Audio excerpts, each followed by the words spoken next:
কোটা সংস্কার আন্দোলন নিয়ে দেশ যখন উত্তপ্ত তখন অনেকটাই চুপসে ছিল ক্রীড়া অঙ্গন। এবার সেই নীরবতা ভাঙলেন দুই তরুণ ক্রিকেটার। সাহস নিয়ে মুখ খুললেন তারা। রক্তপাত নয়, শান্তি চেয়ে জানান দিয়েছেন নিজেদের অবস্থান। কোটা সংস্কার আন্দোলনে দাবিতে ফুঁসছে দেশ।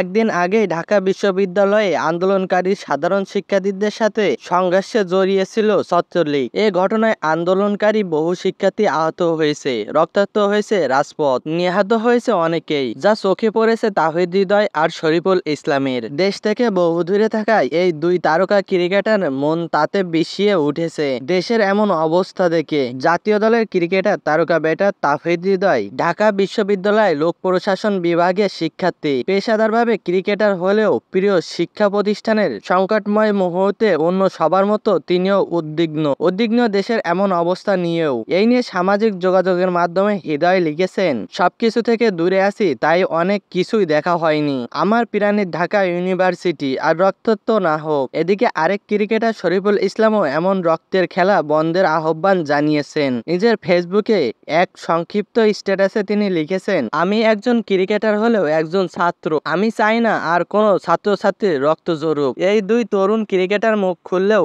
এখনো চুপ দেশের শীর্ষস্থানীয় ক্রিকেটাররা। সরকার দলীয় সংসদ সদস্য মাশরাফি বিন মুর্তজা ও সাকিব আল হাসান তো বটেই। দেশের এমন ক্লান্তিলঙ্ঘে মুখ খোলেননি তামিম ইকবাল ও মুশফিকুর রহিমও।